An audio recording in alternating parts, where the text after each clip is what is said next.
Hello viewers, আসসালামু আলাইকুম। আমি আপনাদের অন্তমণি। আমি এখন লিটন গেস্ট হাউসে আছি থাইল্যান্ড পাতিয়াতে।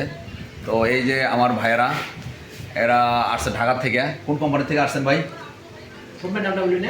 কোম্পানির নামটা বলেন, কোম্পানি। টোকিও মোড লিমিটেড না, একটা কোম্পানির নাম বলো। আচ্ছা বলেন কোথা ঢাকা থেকে আসছেন? এই হলো কথা। ঢাকা থেকে Uttara bike house Tokyo mode limited. আচ্ছা আচ্ছা আচ্ছা আচ্ছা আচ্ছা।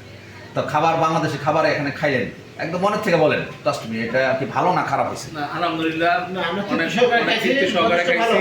আচ্ছা মানে পাতায়া বিচে যে এখানে বসে যে আমরা বাঙালি খাবার খাইছি, মনেই হয় না যেটা পাতায়াতে খাইতেছি, মনে হলো যেটা ঢাকাতে খাইছি নিজের বাসায়। প্রত্যেকটা আইটেমই অনেক সুস্বাদু, নিজের যত্ন করে খাইছি এবং তৃপ্তিও পাইছি। আমরা এখানে প্রায় 10-12 জন আছি, সবাই অনেক তৃপ্তি সহকারে খাইছি। আমরা আশা করব ভবিষ্যতে আমাদের যারা ভাই বোনেরা পাতায়াতে আসবেন, তারা লিটন গেস্ট হাউসে অবশ্যই আসবেন, একবেলা খেয়ে দেখবেন যে আমাদের কথার সাথে কাজের সাথে মিল আছে কিনা। আশা করি আপনারা হতাশ হবেন না। ধন্যবাদ। আরো কেউ কিছু বলবেন ভাই?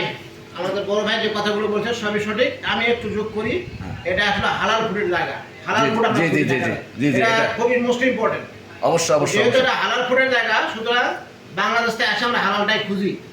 তো এই জন্য আমাদের জন্য এটা অবধারিত একটা হোটেল, এবং আপনারা অনেক খোঁজাখুঁজির পরে আমরা পাইছি। তবে আপনাদের খুঁজতে হবে না, কারণ আমরা পাতা বীজ থেকে উঠেই পাবেন এটা আর কি।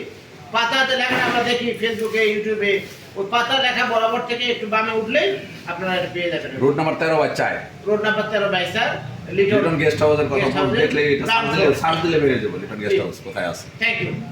আসসালামু আলাইকুম। আসসালামু আলাইকুম। ভাই কিছু বলবেন? আমি কি আর বলবো, আপনাদের খাবার খুবই ভালো লাগছে। যেহেতু আমরা অনেক খোঁজাখুঁজির পর বাংলাদেশে একটা রেস্টুরেন্ট পাইছি, আমরা খুবই আনন্দিত এবং খাবারটা খাইয়া কেমন লাগলো? শান্তি পাইছি আর কি। শান্তি পাইছেন? আপনাকে অনেক অনেক ধন্যবাদ। জি জি। ওকে, আসসালামু আলাইকুম রহমতুল্লাহ ওয়া বারাকাতুহু।